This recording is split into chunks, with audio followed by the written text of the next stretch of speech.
Bismillahirrahmanirrahim. Assalamualaikum warahmatullahi wabarakatuh.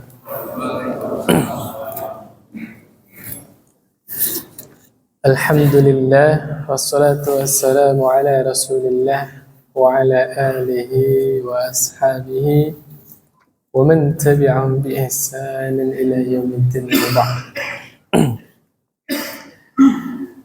Al-hadits al-khamis ashar. الحديث الخامس عشر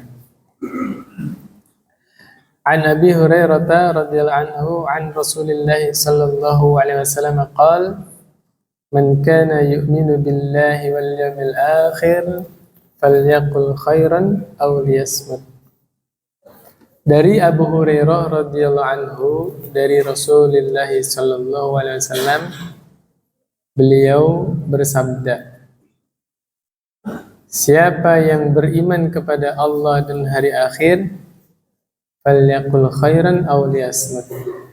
Hendaknya dia berkata yang baik atau diam. Nah, artinya kesimpulannya Bapak, orang mukmin itu adalah orang yang paling menjaga lisan. Jangan sampai lisan kita menyakiti manusia, ya, menyakiti hati istrinya, menyakiti mertuanya, menyakiti menantunya. Jangan sampai hati kita menyakiti anak kita, ya. Menyakiti orang tua dosa besar. Kemudian yang berikutnya, wa man kana yu'minu billahi wal yawmil akhir falyukrim jarah. Siapa yang beriman kepada Allah dan hari akhir, maka hendaknya dia muliakan tetangga. Subhanallah, lihat betapa indahnya agama Islam. Tetangga itu diperhatikan. Kalau bahasa yang sudah kita bahas gimana kemarin? Kalau kita belum bisa membagikan manfaat untuk orang lain, minimal jangan merugikan. Sama ke tetangga, saya belum bisa berbagi, saya belum bisa kasih manfaat buat tetangga, maka minimal jangan mengganggu tetangganya, jangan merugikan tetangganya. Begitu juga terhadap tamu. Kata Nabi SAW, "Wa man kana yu'minu billahi wal yawmil akhir falyukrim dhaifah." Siapa yang beriman kepada Allah dan hari akhir, hendaknya dia muliakan tamu. Ya, tamunya dimuliakan. Bagaimana cara memuliakan tamu? Ya, insya Allah nanti kita bacakan hadis-hadisnya. Yang pertama dulu kita bahas. Man kana yu'minu billahi wal yawmil akhir, ya.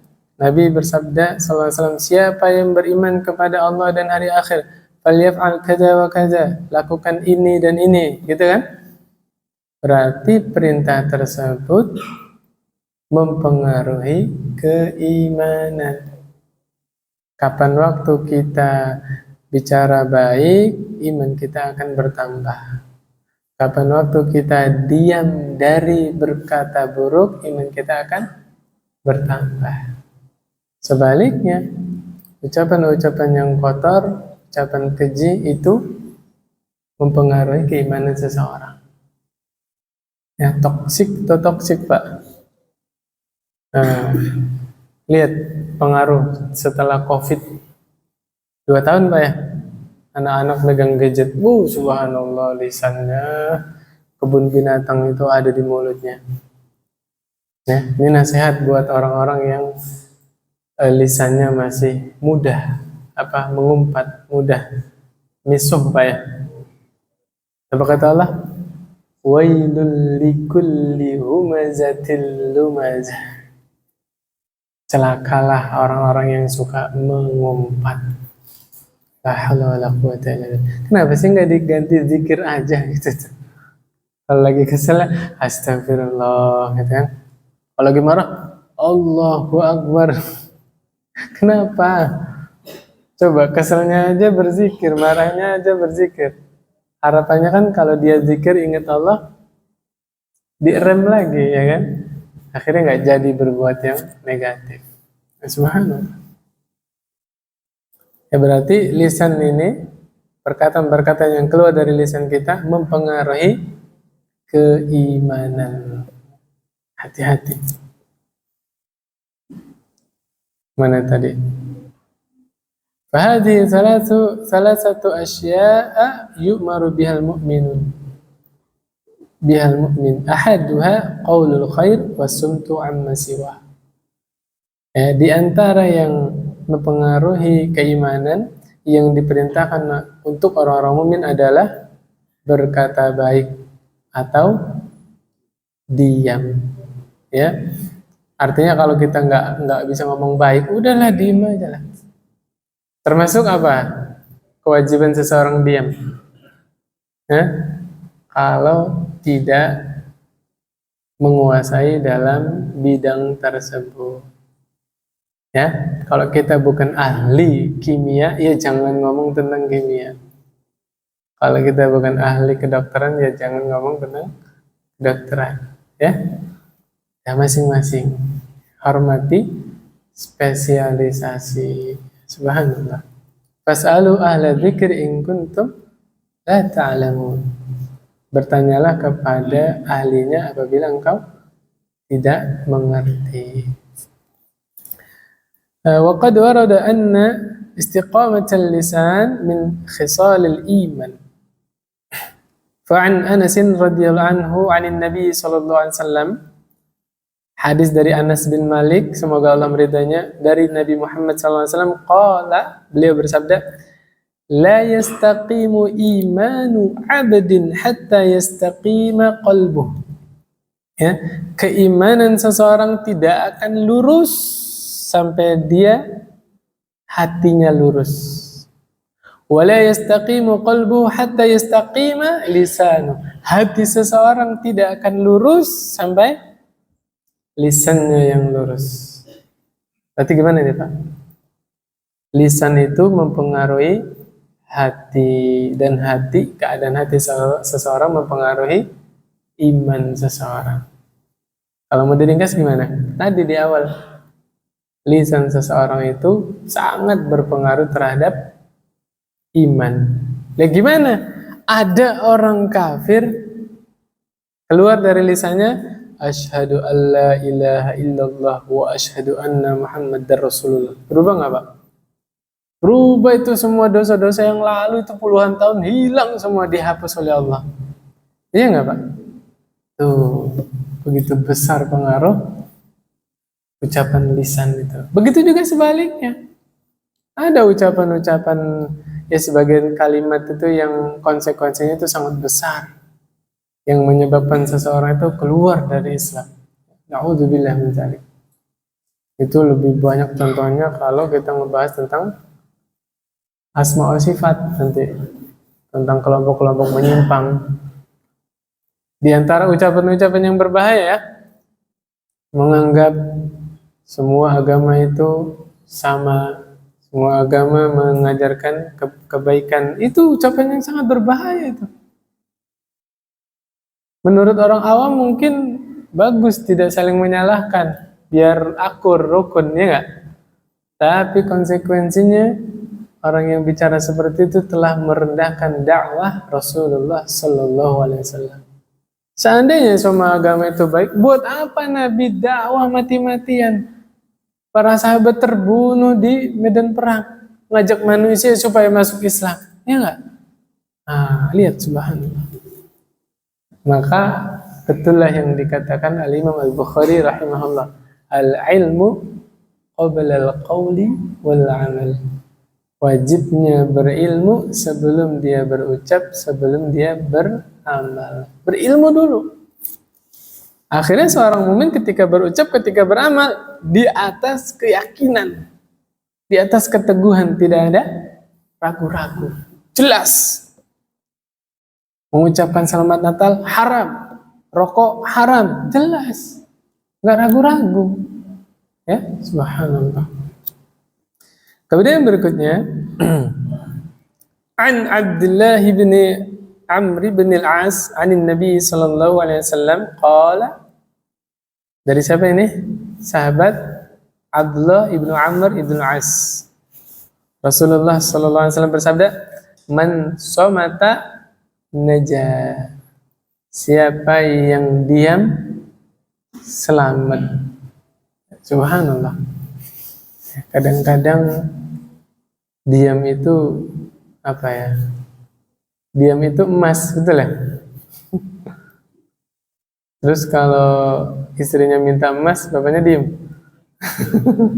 Ya enggak gitu terjemahannya ya. Terjemahannya bukan begitu. Saya katakan kalau diam itu emas, berkata baik itu berlian. Karena berkata baik apa? Memberikan manfaat untuk orang lain. Iya enggak? Subhanallah. Yang berikutnya, an Abi Hurairah an Nabi sallallahu alaihi wasallam qala inna ar-rajula la yatakallamu bil kalimah ma yatabayyanu ma fiha yazillu biha fin nari ab'ada ma bainal masyriqi wal maghrib. Ini Nabi yang bilang ini. Hadisnya Bukhari Muslim, Pak. Sesungguhnya ada seseorang yang dia berkata kemudian dia meremehkan ucapannya itu. Dia nggak anggap ucapannya itu serius. Pokoknya lewat aja lah. Tetapi dengan sebab ucapan itu dia dilempar ke dalam neraka sejauh antara timur dan barat. La haula wala quwwata illa billah. Na'udzubillah. Gara-gara apa, Pak? Lisan. Bahayanya lisan seperti yang tadi saya bilang. Orang yang membolehkan selamat Natal, enggak tanggung-tanggung, Pak. Lihat di YouTube. Ada Habib yang membolehkan selamat Natal? Ada. Kiai yang membolehkan selamat Natal? Ada enggak, Pak? Ada. Ya kan? Itu subhanallah ya, la haula wala quwwata illa billah. Padahal saya masih megang fatwanya MUI. Kepala MUI pertama siapa? Buya Hamka. Ya, sepengetahuan saya sampai sekarang masih dipakai fatwanya di Indonesia. Nggak ada berita fatwanya itu dicabut, nggak ada. Dari awal MUI berdiri di Indonesia memfatwakan. Ya kan simpel aja sih, lakum dinukum waliyadin, ya nggak, Pak? Urusan agama masing-masing udah. Saya, kalian, udah selesai, ya enggak? Falyaqul khairan aw liyasmut amrun biqaulil khair wa bis-samti amma adahu. Ini udah tadi dijelaskan ya. Hada yadullu ala annahu laysa hunaka kalamun yastawi qawlu wa sumtu. Ini menunjukkan enggak ada pilihan ya, berkaitan dengan lisan hanya ada dua pilihannya. Apa? Imma ucapkan yang baik atau diam. Dan nggak ada pilihan yang ketiga, nggak ada. Anin Nakhai qala yahlikun nasu bi fudulil mal wal kalam. An-Nakhai berkata, kebanyakan manusia itu binasa dengan sebab dua perkara. Yang pertama gara-gara apa? Harta. Bener nggak? Dengan sebab harta, Pak, negara menjajah negara lain. Iya enggak? Anak bunuh ibunya sendiri pengen dapat warisan. Benar enggak? Dengan sebab harta. Anak kecil dibunuh sama teman orang tuanya gara-gara apa? Hutang. Betul enggak? Dengan sebab harta manusia binasa. Subhanallah. La haula wala quwwata illa billah. Kemudian yang kedua dengan sebab apa? Lisan. Ya, ucapan-ucapan itu sudah banyak contohnya yang membinasakan manusia. Gara-gara ucapan orang bisa murtad. Gara-gara ucapan rumah tangga seseorang bisa hancur. Gara-gara ucapan. Ya, subhanallah. Tapi tidak jarang dengan sebab ucapan banyak orang-orang sukses. Benar gak? Motivasi dari gurunya, dari ustadznya, ya, ngegembleng murid-muridnya. Ternyata dipegang tuh sama murid ngajinya, dipegang sama siswanya tuh, sampai dia sukses. Nah, itulah pengaruh kata-kata yang positif. Ya, subhanallah, lihat berapa banyak sahabat-sahabat yang masih muda itu dapat nasihat dari Nabi ketika mereka masih kecil. Siapa? Abdullah bin Abbas. Yang mana nasihatnya? Ihfazillah yahfazka. Jagalah Allah, Allah akan menjagamu. Yang Abdullah bin Umar yang mana? Hah? Kun fid dunya ka'annaka gharibun aw 'abiru sabilin. Jadilah engkau di dunia seakan-akan orang asing atau orang yang sedang safar. Yang dari Al Hasan bin Ali bin Abi Thalib, da' ma yaribuka ila ma la yaribuka. Lihat, anak-anak kecil semua kan?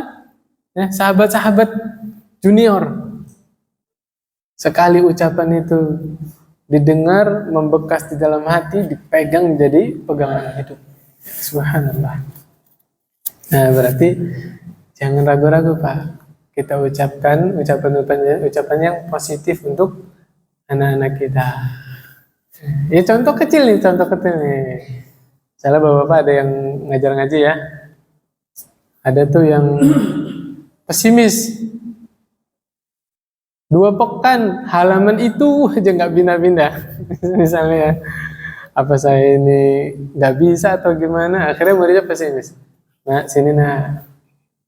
Jangan bilang nggak bisa. Bismillah, saya mau bisa. Itu pengaruh itu Pak sama hatinya itu. Sama niatnya, sama keinginan bisanya. Ayo nak, Bismillah, saya mau bisa. Minta tolong sama Allah nak. Kasih motivasi. Allah itu maha kuasa melakukan apapun. Allah itu bisa bikin laut merah terbelah. Allah bisa bikin bulan itu terbelah. Allah bisa bikin api yang menggunung panas itu jadi dingin. Nah, cerita sedikit Nabi Musa, Nabi Muhammad, Nabi Ibrahim ya, alaihi wassalatu wassalam. Nah, dimotivasi. Oh, itu timbul keinginan belajarnya. Jangan dicaci maki. Guru ngaji nih. Siswanya salah-salah. 1, 2, 3 salah. Gitu aja nggak bisa. Jangan dihitungin Pak. Ya, mungkin bagi sebagian guru ngaji hanya refleks biasa ya. Tapi bisa jadi itu mengena di hatinya. Ya, Bismillah. Ayo nak, Bismillah kamu bisa. Kalau salah ya sabar, senyumin aja. Sini. Nah, nih dengerin ya. Ini bacanya begini nih. Wa ma umiru. Nah, panjangin. Ya, pelan-pelan, sabar. Ya, subhanallah. Kemudian berikutnya dari Umar. Ya. Umar ibn al-Khattab radhiyallahu anhu berkata, "Man kasura kalamuhu kasura saqatuhu. Wa man kasura saqatuhu kasurat zunubuhu." Siapa yang banyak bicara pasti banyak salahnya. Benar Pak? Kebanyakan ngomong pasti banyak salahnya. Barang siapa yang banyak salahnya pasti banyak dosanya. Siapa yang kebanyakan dosa, kanatin naru aula bih, dia berhak masuk neraka. Na'udzubillah. Ini yang bilang siapa Pak? Umar ibn Khattab. Ya. Kemudian kebanyakan ngomong yang nggak ada perlu, ya. Aidun fainal iksara minal kalami alladhi la hajata ilaihi yujabu qaswatal qalbi. Kebanyakan ucapan-ucapan yang dia tidak ada keperluan bicara itu menyebabkan kerasnya hati. Ngerasain nggak sih kita Pak? Kalau udah banyak ngobrol tuh, ayo di tongkrongan misalnya, pulang-pulang Pak, rasain keadaan hati kita pasti berubah, pasti. Jadi agak keras hatinya, benar nggak? Nah, subhanallah. Apalagi banyak ketawa. Kalau banyak ngomong itu membuat hati keras, kalau banyak ketawa bikin apa? Mati hatinya. La haula wala quwwata illa billah. Kemudian berikutnya dari Muhammad ibnu Ajlan. Dari siapa Pak? Muhammad ibnu Ajlan. Namanya asing-asing Pak ya? Dia bukan orang Indonesia. Jadi orang Arab juga kalau dengar nama kita asing-asing. Ya. Siapa coba nama orang Indonesia? Hah? Pak Wardi misalnya. Atau Sumanto misalnya, atau Subarjo ya. Menurut orang Arab aneh. Namanya begini. Sama gitu juga dengar nama orang sana, aneh-aneh juga. Asing lah, asing. Bukan aneh, asing gitu. Ya, subhanallah. Kata Muhammad ibnu Ajlan, innamal kalamu arba'ah. Ucapan yang baik itu cuma ada 4. Yang pertama, antazkurallah. Yang pertama apa? Zikrullah. Semua ucapan yang dengan sebab kalimat itu kita mengingat Allah Subhanahu wa taala.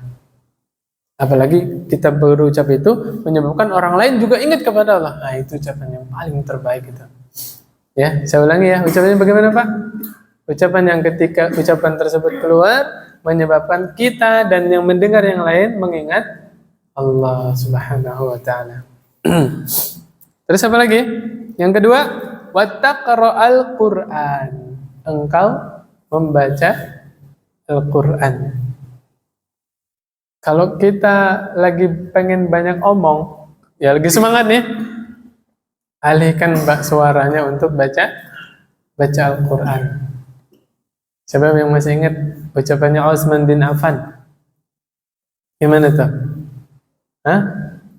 Lau tahurat qulubuna ma syabi'na min kalami rabbina.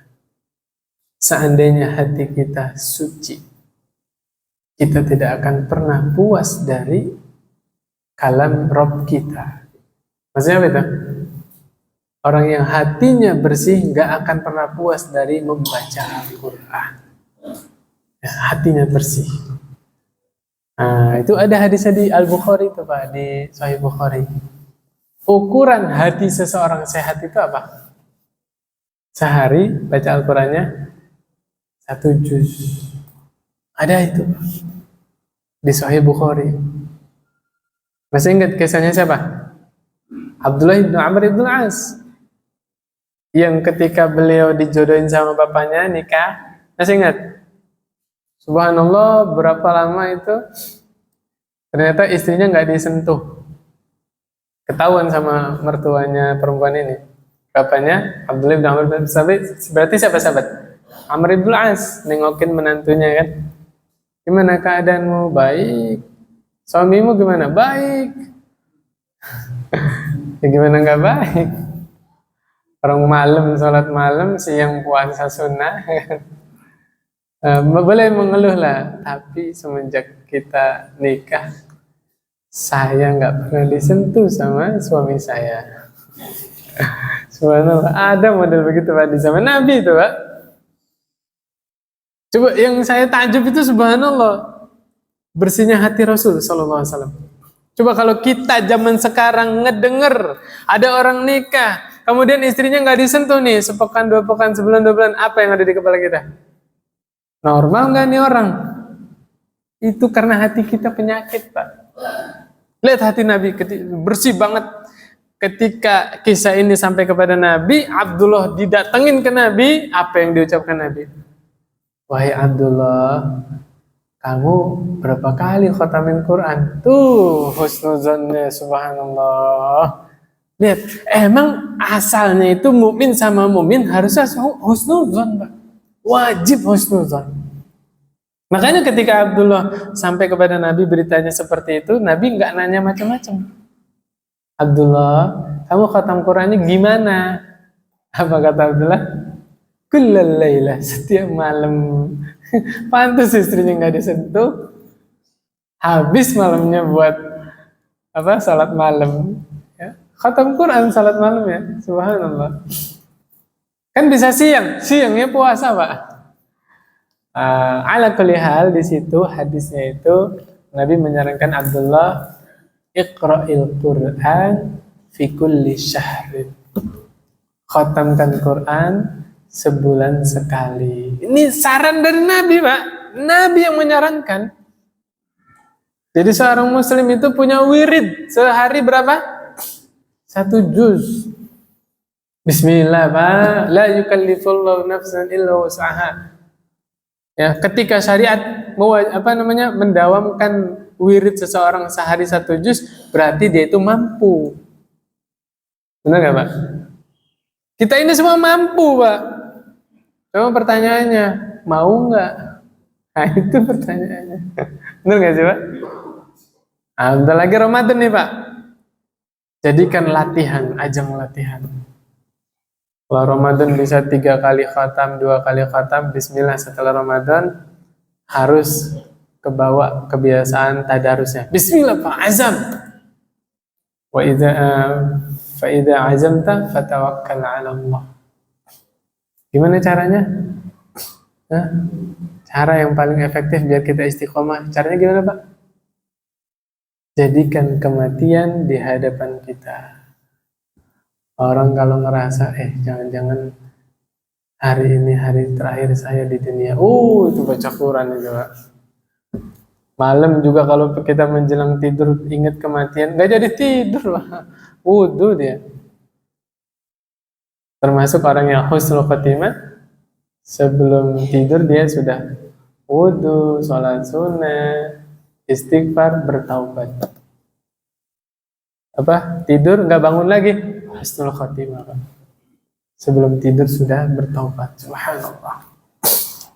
Yang ketiga, watas'ala an ilmin fatukhbiru bih. Ucapan yang bermanfaat yang ketiga apa? Engkau bertanya tentang ilmu. Ya, kemudian dikabarkan, ya, tanya jawab tentang ilmu. Ilmu di sini termasuk ilmu agama, termasuk ilmu duniawi. Ya. Yang terakhir, Pak, au takallama fima ya'nika min amri dunyaka, atau engkau berbicara yang bermanfaat walaupun itu dalam urusan dunia. Enggak apa-apa, Pak. Tapi bermanfaat. Udah, ini kata Muhammad bin Ajlan, hanya ada 4 itu ucapan yang baik. Adapun Abu Bakar As-Siddiq radhiyallahu an ya'khudhu bilisanihi, lidahnya itu dikeluarin, Pak, dipegang sama Abu Bakar. Lidahnya dipegang. Kemudian Abu Bakar bilang apa? Hadza awradani al-mawarid, ini nih yang menyebabkan banyak masalah. Benar enggak? Ini nih. Lisan. Ya, subhanallah. Abdullah bin Mas'ud berkata, wallahi alladzi la ilaha illahu, demi Allah yang tidak ada zat yang berhak disembah kecuali Dia. Ma'alal ardi ahaqqu bituli sijnin minal lisan. Tidak ada sesuatu yang berhak dipenjara dalam waktu lama kecuali lisan. Ya, subhanallah. Ada bagusnya juga introvert, Pak, ya. Pendiam gitu ya. Ya, ada bagusnya. Nggak banyak omong kan. Subhanallah. Jadi jangan dicela. Ada orang introvert, jangan dicela. Ya, paling dimotivasi aja, di support ketika ada wayahnya bicara, ada wayahnya bicara gitu ya. Jangan dicela, Pak. Subhanallah. Kemudian yang kedua nih, ikramul jar wan nahyu an izaih. Anjuran memuliakan tetangga dan larangan mengganggunya. Nggak boleh, Pak, ganggu tetangga. Ya, haram. Hadisnya an-nahyu an aza al-jar. Ya, Nabi pernah melarang kita mengganggu tetangga. Termasuk mengganggu tetangga itu gimana, Pak? Nyetel musik kenceng-kenceng. Allahu Akbar. Ganggu nggak, Pak? Itu giliran kita yang negur, kita yang disemprot itu, Pak. Bener gak sih? Mirip kayak ngutangin uang. Nah, kita yang ngutangin, kita tagih, malah kita yang disemprot. Yang berhutang lebih galak daripada yang ngutangin. La haula wala quwwata illa billah. Itu kejadian banyak itu, Pak. Saya yakin ini Bapak-bapak yang hadir di sini pasti ada orang yang belum bayar hutang ke Bapak. Ada nggak, Pak? Ada. Termasuk saya. La haula wala quwwata illa billah. Allahu akbar. Kita udah bahas waktu kemarin ya. Ya, menunaikan amanah hukumnya apa? Wajib. Bayar utang hukumnya apa? Wajib. Wajib definisinya gimana? Sesuatu yang dikerjakan berpahala, ditinggalkan berdosa. Kita bayar hutang berpahala, Pak. Ya kan? Di situ ada nilai kejujuran, menunaikan amanah, menyenangkan saudaranya. Enggak. Apa kata Nabi? Ahabul amal ilallah sururun tudkhilu ala muslim. Amalan yang paling Allah cintai, kegembiraan yang kau masukkan ke dalam hati saudara muslim. Jujur, Pak. Kalau kalau temannya hutang ke Bapak terus dia bayar hutang, seneng nggak, Pak? Oh, seneng banget itu, Pak. Padahal itu uang kita. Betul nggak? Tuh, banyak nilai-nilai kebaikan yang terkandung dari membayar hutang. Maka jadilah orang-orang yang semangat dalam membayar hutang. Semangat, Pak. Kita takut menikmati sesuatu yang bukan hak kita. Benar nggak? Bahkan ada riwayat orang yang berhutang kemudian nggak ada niat bayar, maka dia telah mencuri. Maling, tau maling, Mbak? Kita nggak mau kan dibilang maling? Oh, ngomongin pemerintah koruptor sendirinya punya hutang nggak dibayar. Bener nggak sih? Maling teriak maling berarti. La haula wala quwata illa billah. Nggak usah ngomongin pemerintah, hutang tuh dibayar. Ini pesan buat semuanya yang punya hutang ya. La haula wala quwata illa billah. Kemudian berikutnya, nih subhanallah ini Pak, satu hadis ini udah bisa jadi pelajaran yang mendalam buat kita supaya kita memuliakan tetangga atau minimal tidak mengganggu tetangga.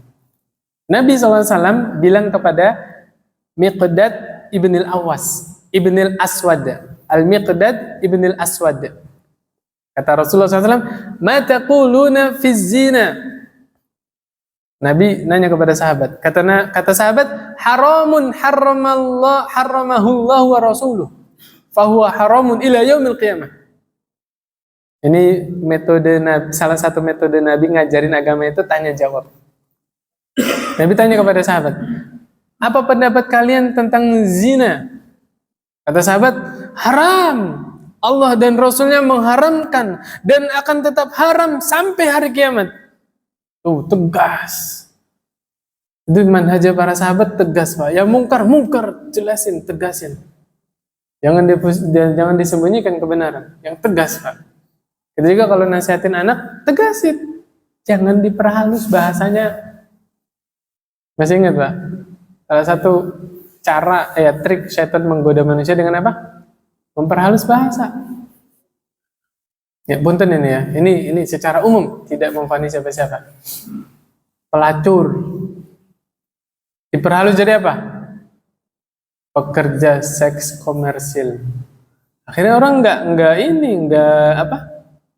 ngeri sama istilah tersebut. Benar nggak?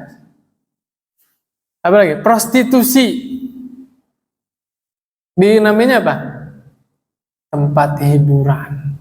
Ayo. Iya nggak? Kenapa kita nggak bilang itu tempat zina, itu Allah nggak suka, itu Allah laknat tempat yang seperti itu? Nggak takut anak kecil. Anak-anak dibilang, kamu jangan main ke tempat hiburan ya. Anak itu nggak tahu tempat hiburan apaan. Apa di sana ada ombak banyu? Apa ada yang lala? Kan nggak tahu, ya kan? Ya, la haula wala quwata illa billah. Ala kulli hal, yang mau saya sampaikan apa? Ketika menasihati kemungkaran, ya jangan diperhalus bahasanya. Haram. Ya, subhanallah. Apa jawab Nabi? La an yazniya ar-rajulu bi 'ashri niswatin aisaru 'alaiha min an yazniya bimra'atin jarihi.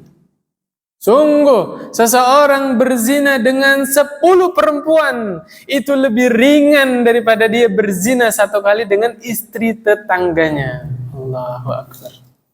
Lihat, dosanya besar, Pak. Ternyata zina itu dosanya bertingkat-tingkat. Ya, na'udzubillah ya. Zina dengan pelacur aja udah dosa besar sekali, Pak. Bapak tahu nggak Nabi mendeskripsikan besarnya dosa zina itu bagaimana? Kejelasan di sini apa To be continue. Ya ada hadis Pak, seorang ahli ibadah 40 tahun di tempat ibadahnya itu rutin ibadah kepada Allah. Berapa tahun Pak? 40 tahun. Ini kisahnya orang terdahulu zaman Bani Israel, biasa bikin musola sendiri, ibadah sendiri gitu. Setelah 40 tahun ibadah, turun gunung Pak. Yang 40 tahun nggak ketemu perempuan Pak, subhanallah. Turun gunung, melihat perempuan, bangkitlah birahinya itu. Qadarullah wa masyafa'ala, Allah takdirkan laki-laki ini zina Pak. Ya, dia ngerti agama, dia ahli ibadah, habis zina mandi besar di dermaga gitu Pak. Selesai mandi besar, dia pakai baju segala macam, pengen pergi dari dermaga itu, ada pengemis minta-minta. Dia bawa bekal sepotong satu roti, dipotel, setengahnya dikasih ke pengemis. Apa yang Nabi ceritakan? Di akhirat, dosa zina satu kali ini ditimbang sama ibadahnya 40 tahun, ibadah yang 40 tahun tidak bisa buat bayar dosa zina satu kali. La haula wala quwwata illa billah. Lihat. Ternyata dia diampuni gara-gara apa? Sedekah yang sepotong roti itu. Ya mungkin hatinya terpuruk ya. Habis melakukan kesalahan kan, lagi pasrah-pasrahnya, dia sedekah tuh. Faedahnya itu banyak hadisnya Pak. Di antaranya apa? Yang bikin timbangan orang berat di sisi Allah apanya Pak? Keikhlasannya. Keikhlasannya. Pelacur pernah Allah ampuni dosanya gara-gara apa? Kasih minum seekor anjing. Apalagi? Pembunuh 100 orang, ya nggak? Allah terima nggak taubatnya? Allah terima. Kebaikannya apa Pak dia kebaikannya? Pengen hijrah kan? Belum nyampe loh ke kota itu loh. Baru ada keinginan yang kuat, ingin bertobat, ya nggak? Mau berubah. Dia belum nyampe ke kotanya, tapi Allah ampuni dosa-dosanya. Tuh. Itu saya mau menekankan di awal tadi konteksnya. Ternyata begitu besar dosa zina sampai 40 tahun ibadah orang ini nggak bisa bayar satu kali zina. Na'udzubillah. Lihat. Itu zina sama wanita. Umum konteksnya ya. Nah kalau zina dengan istri tetangga lebih besar lagi dosanya. Bahkan berzina 10 kali itu lebih ringan dosanya daripada zina dengan istri tetangga. Na'udzubillah. La haula wala quwwata illa billah. Kalau bahasa Indonesia apa Pak itu? Pagar makan tanaman. Kan seharusnya tetangga mengayomi. Ya enggak? Menjaga, menolong, membantu. Benar gak sih? Nah, bahasa Indonesia begitu. Kemudian dia lanjutin, kata Nabi SAW, فَمَا تَقُولُونَ فِي السَّرِقَةِ. Bagaimana pendapat kalian mengenai mencuri? Sahabat jawab kompak. Harramahallahu wa rasuluh. Fahiya haram. Mencuri itu haram. Allah dan Rasulullah telah mengharamkan. Itu selamanya haram. Kata Nabi SAW, la an yasriqar rajulu an ashrati abyatin aisaru alaihi min an yasriqa min jari. Sungguh, seseorang mencuri di 10 rumah, itu jauh lebih ringan daripada dia mencuri di rumah tetangganya. Dosa besar Pak.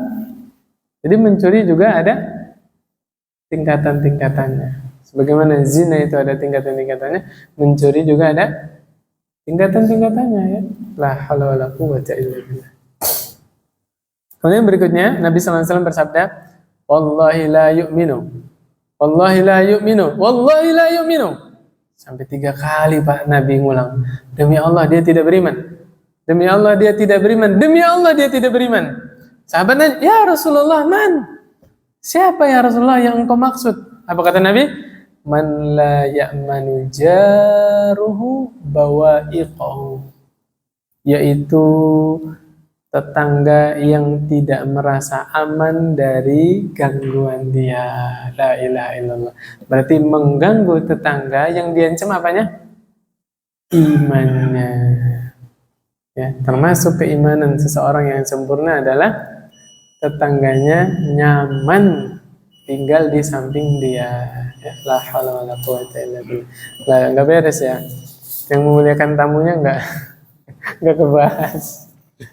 Ala kulli hal, muliakan tamu itu kewajibannya yang paling wajib sehari semalam.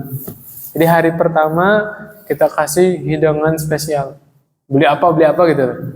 Hari kedua ikut sama makanan sehari-hari kita, silakan. Hari ketiga juga gitu. 3 hari aja Pak, nggak boleh lebih dari 3 hari. Lebih dari 3 hari bisa dosa. Jujur aja deh, Bapak yang lagi sholat witir asik-asik jam 4 tuh, lagi doa asik-asik, tiba-tiba ada tarhim ya, keganggu nggak Bapak? Ya udah, jawab aja sendiri deh. Benar itu Pak, benar, termasuk. Sebenarnya, punten ini ya, penutup. Kalau niatnya bangunin orang sholat malam, betul nggak sih? Ya punten ini ya, tarhim itu niatnya apa? Bangunin orang kan, biar sahur, biar sholat aja nggak? Sudah ada contoh di zaman Nabi. Azan awal. Azannya siapa? Bilal. Kira-kira 1 jam sebelum datang waktu sholat subuh. Kalau masyarakat belum populer dengan azan awal, sebelum azan ngomong aja. Bapak-bapak, ibu-ibu, punten, saya mau azan, ini azan pertama, bukan azan subuh. Nggak apa-apa, teriak di masjid, biar semuanya nggak terkecoh. Nanti marah Pak, ini azan apa ini 3:30, marah-marah di masjid nanti. Bapak itu bikin fitnah aja, nah, disalahin kan? Makanya saya pesen, kalau nggak familiar di masyarakat itu, kita mau bangunin sholat malam orang, umumin aja nggak apa-apa. Punten bapak-bapak ibu-ibu, saya mau azan awal, bukan azan subuh. Allahu Akbar, Allahu Akbar. Nah, baru. Gitu Pak ya. Sudah ada contohnya dari Nabi bangunin orang salat malam. Masalahnya udah ada contohnya. Dan setelah kita lanjut lagi ya. Subhanakallahumma wa bihamdik asyhadu an la ilaha illa anta astaghfiruka wa atubu ilaik. Assalamualaikum warahmatullahi wabarakatuh.